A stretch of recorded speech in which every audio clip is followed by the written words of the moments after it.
To another video, Purple Political Talk here. Today is Sunday, July 25th, 2021, and today we're going to be discussing the 2022 midterm election races out of the state of Florida and why I think they're actually going to be safe Republican in a way. So we're going to be taking a look at a lot of different data that I will show you guys here today, and I'm going to discuss with you guys all of this data and more.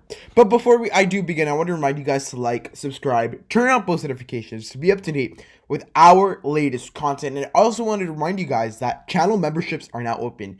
If you want to become a Purple Political Talk channel member and help out the channel, that would be greatly appreciated. In that spirit, though, I do want to give a very big thanks to our Purple Political Talk Gold channel member, David Maxwell. We really couldn't do it without you.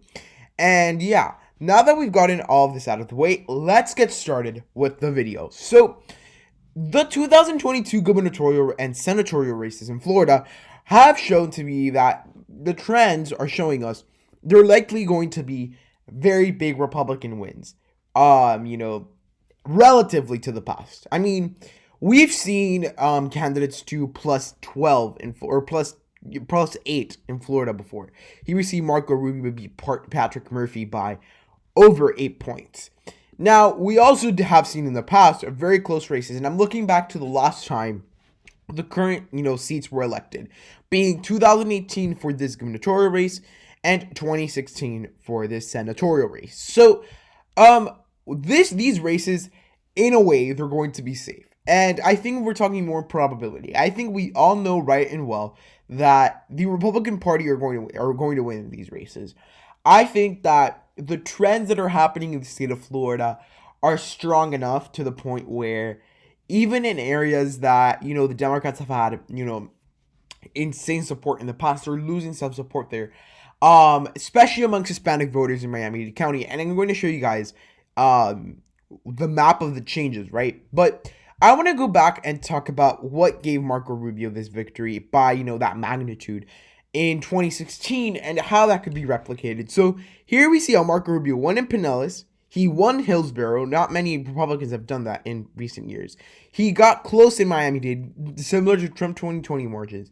He won in Duval. He got pretty close in Osceola, got closer in Orange County. He made those margins be smaller. He did pretty good in Palm Beach, and he did okay in Broward. If we take a look and compare it to a map where the Democrat almost won by, they were 0.4% of the vote away in Andrew Gillum, what happened here? Well, we saw the Democrats end up winning Pinellas. We saw them winning Hillsborough. We saw them taking Miami-Dade by a bigger margin. I think that was an underperformance of around 5% in Miami-Dade County, which actually holds a lot of votes when you come to think about it. They were kind of, DeSantis did a little bit better in the Orlando area, but mostly what really matters is you have to keep the margins at least close in Pinellas and Hillsborough. You need to get the margins up in Miami-Dade County, and that might lead you to a victory in the state of Florida. Now, with the candidates that we currently have in the Senate race, this is probably not going to be an issue for Marco Rubio. The support down in Miami-Dade County might be enough to offset any, support that might be taken away by Val Demings in areas like Orlando, or in other places around the state like Hillsborough and Pinellas County. And I do think that Marco Rubio in a way actually has somewhat more of an appeal. But interestingly enough, he's actually less approved than Ron DeSantis, and I'm going to get into that in a little bit. So for Ron DeSantis, pretty much what he has to do is make sure that he doesn't lose ground in this map. And I'm going to tell you already that Miami-Dade County has had a bigger amount of Republican voters. With Marco Rubio on the ticket, it's also going to help Ron DeSantis down ballot because, ultimately what's going to end up happening is, Marco Rubio has that support amongst Hispanics. The Hispanics are going to come out and vote for the Republicans. And truly, it's something that's going to end up helping DeSantis in his race against whoever it is. It could be Nikki Fried or it could be Charlie Crist. If it is Charlie Crist, one of the things that DeSantis is going to have to worry about is Pinellas and, Hillsborough counties. But at a probability level, I think we know, based on the trends I'm about to show you, that Florida is going to end up being safe for the Republican parties. That does not mean that it's going to end up being a safe margin. However, it's going to be relatively safe to what we've seen in the past. And the Republican Party, nor the Democrats, should be spending, at least the national parties, should not be spending too much money in these races. Now, this is the map I wanted to show you. This is a map of Florida with how some of the, how precincts actually, how they fared up compared to 2016. This is actually a very cool map by the New York Times. And I want to show you something very important. So I want to go to Miami-Dade County first. We saw how Miami-Dade County in its entirety, with the exception of a couple precincts, completely red. And then if you look at the 2020 results, obviously not all of this is red. And this is something else I wanted to show you.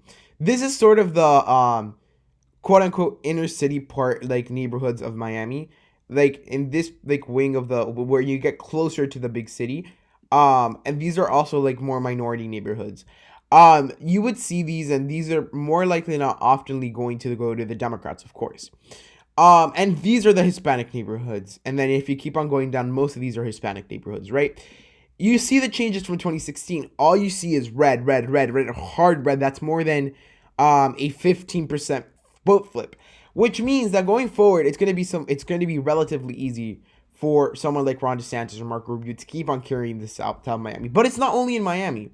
It's in all the places around the state. You do have around the West Coast minor flips of votes towards Biden. Like in this precinct, it's plus 0.7, plus 1. It's really not that much. But what really matters here is where the Democrats are losing support. Yes, the Democrats are gaining support in certain parts of the state. However, if you go and look at Tampa, in the city part of Tampa, the Republicans are gaining a lot more support. While Pinellas County, yes, the Democrats are gaining minor support. However, it's not that much, and we've seen most of these precincts. It's pretty much like spotted. Now, what's happening here? This is a big part of like suburban Orlando, Kissimmee, and you see how the Republicans are gaining there all around the country. In a lot of the big cities, and it's not only in Florida, but I'm just going to discuss Florida for today. That in a lot of these states, while the Democrats are making some inroads with certain suburban voters or, rural voters in some of these districts, they are losing in the inner cities and losing support in those inner cities. So it's going to be something that's going to end up hurting them in the future. And it's going to put a lot of those hopes for them to flip races, in stop, because they're going to need that support they've always had and continue gaining from it. Because look, it's no good if they're winning the suburbs, if they want to win races, if they're losing the urban areas. So I think it's something they're going to have to end up taking a look at. The last thing I did want to show you guys are the approval ratings for Ron DeSantis and Marco Rubio for these races. And what is something that we see here? Ron DeSantis has a plus 36 approval rating amongst all voters and only has a disapproval rating of -1 amongst Democrats. This is one of the highest approval ratings I've seen for a governor. He's one of the most popular governors in the nation. And if I was the Democratic Party and I had an only -1 disapproval rating of Ron DeSantis, I would be worried. This tells us that a lot of independents and Democrats are probably going to go up and end up voting for Ron DeSantis. As for Marco Rubio, he has a little bit closer of approval. He has more disapproved by Democrats, but we still see that he has that good approval rating with Republicans and independents, which overall, that's a plus 14 approval rating. Approval ratings do not certainly, turn into Senate and gubernatorial results. However, they do help us out a bit, and they do tell us that the Republican Party is in a good position at a statewide level. They're popular. And I think this pretty much means that the Democrats in the state of Florida should be really worried about these races, because I would say that from right now, the Republicans have it wrapped up. They have to do minor campaigning. Of course, they can't pull a Hillary Clinton 2016 in the Rust Belt where you completely forget about campaigning because, this area is safe. They can't do that. But if they just do moderate campaigning, these races are going to be technically safe. They don't need to spend too much money. And the Democrats should be focusing on other states that are more likely to win. And they have a bigger chance. Because Florida, I think, at this point is a lost cause for the Democratic Party. So this was it for this video. Tell me down in the comments if you agree or enjoyed the video. And if you enjoyed the video, please give it a huge thumbs up. Like, subscribe, turn on post notifications to be up to date with our latest content. Thank you guys so much for watching, and goodbye.